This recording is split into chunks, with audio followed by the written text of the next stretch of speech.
Rishi Sunak's closer to power than Nigel Farage, so I want both of them pushed into the dustbin of history, to be honest with you, and I want a different type of politics. I think Rishi Sunak is playing a game that pushes his party to the right. He's pushed out all of the One Nation Tories, the same as Keir Starmer is pushing out socialists and progressives from the Labour Party. I'm not satisfied with any of it. You've got to achieve power to make change.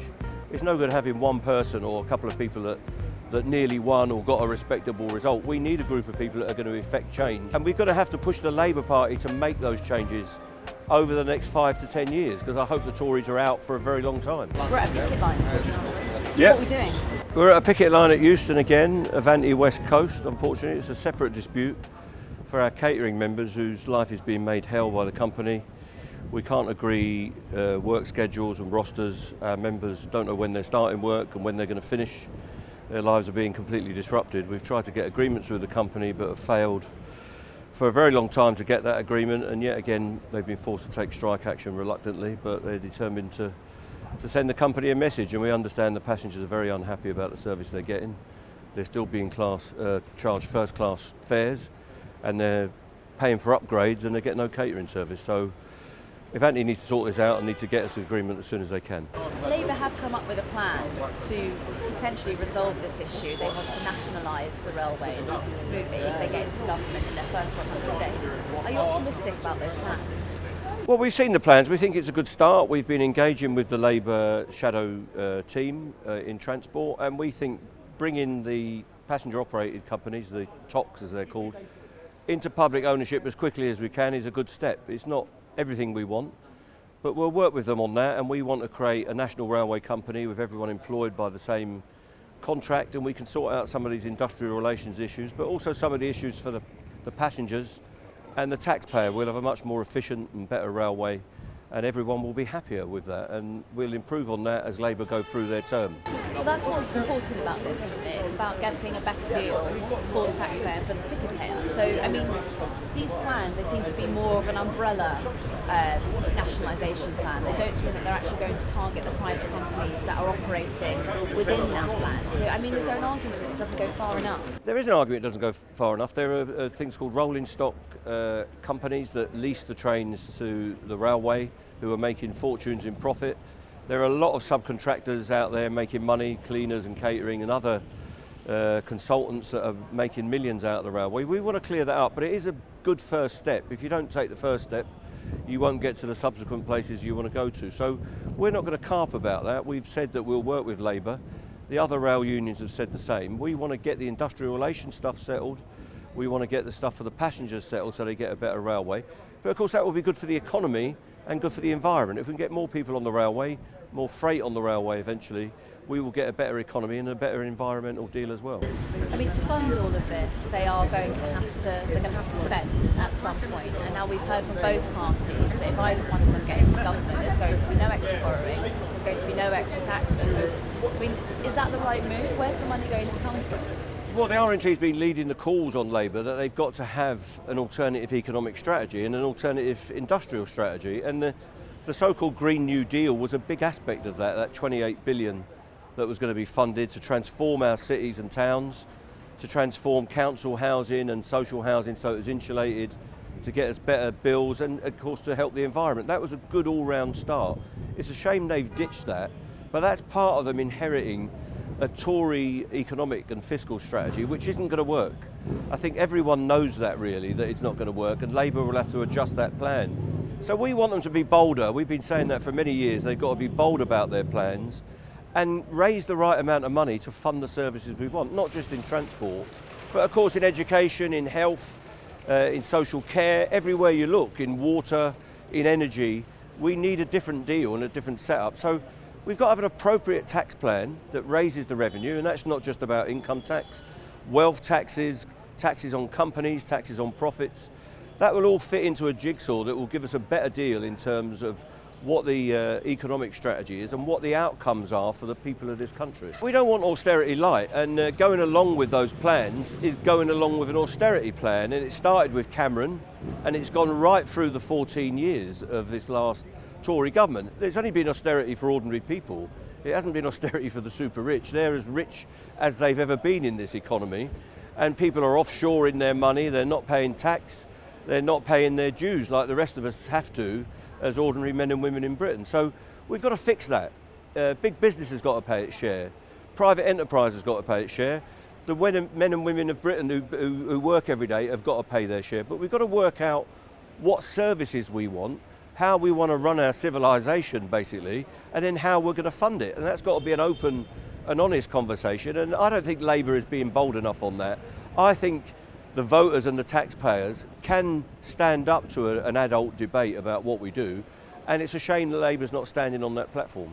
So you don't buy the argument from Rachel Reeves that there's simply no money left? There's loads of money in this economy. Everywhere you go, there's flash cars, there's flash houses, there's people flaunting their wealth, and there's people hiding their wealth from the current tax regime.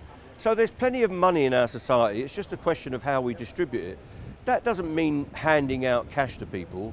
It means running a better civic society. It means running a better NHS, having better schools, having better water supply, having cheaper energy supplies and all the rest of that stuff that we've been struggling with.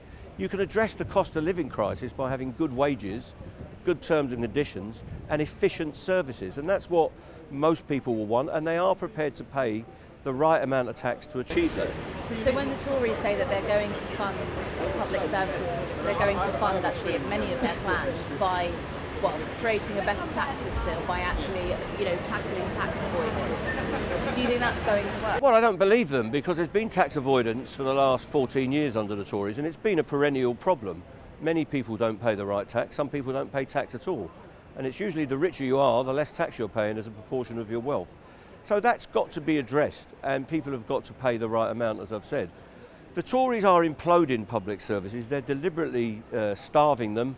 Our councils now are completely defunded, and we can't run the civic realm that councils are responsible for, whether that's cleaning the streets or running the schools or looking after our elders that is so desperately needed.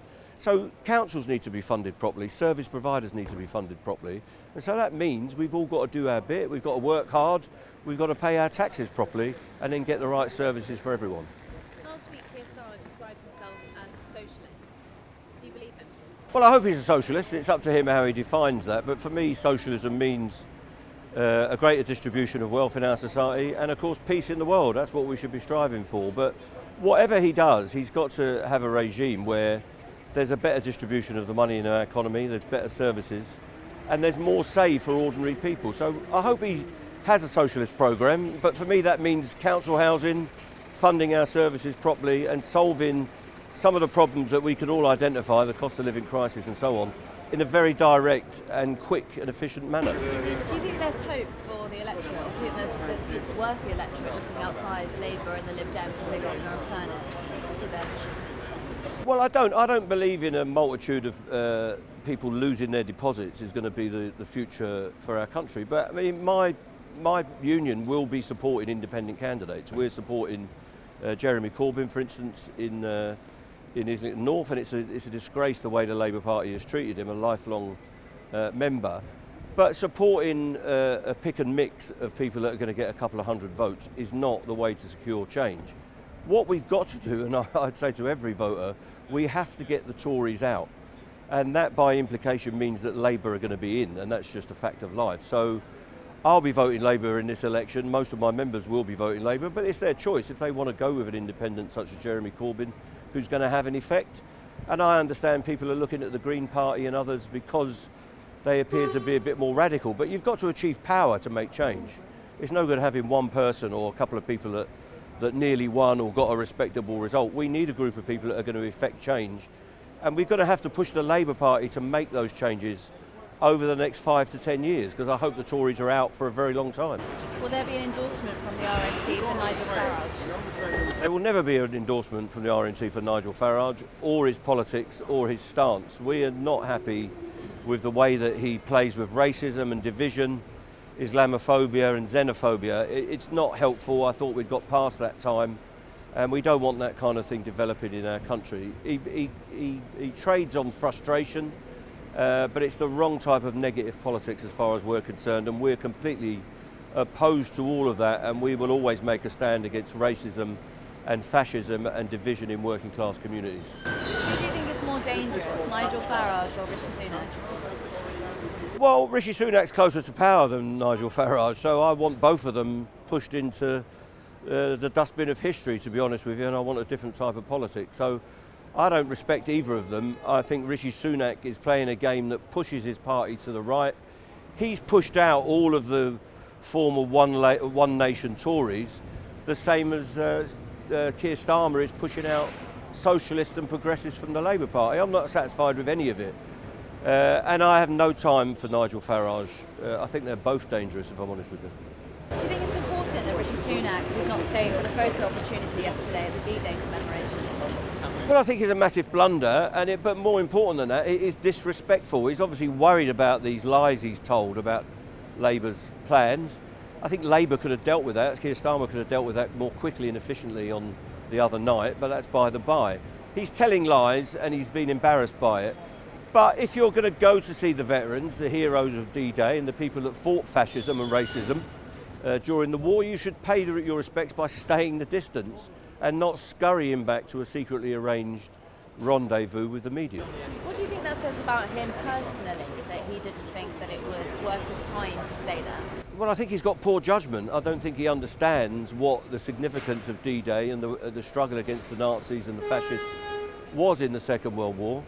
And he needs to read some history books, I think, and pay attention to what's in front of his eyes. So that is a blunder, and he should pay the price for that through the ballot box. Do you think he will pay the price through the ballot box? Because, I mean, you've only got two choices of party here, really. I mean, is that not a damning indictment of our electoral system? Well, it is, and the debate over the electoral system is one that will go on. There are shortcomings with other electoral systems. You end up with fractured politics in places where you've got proportional representation. And indeed, the last coalition government put through a vote on some kind of alternative vote strategy, which lost heavily, and it wasn't even a proper version of proportional representation. Perhaps we can discuss that as we go through the next government. But of course, the most important thing is to get these Tories out and get a better government in place.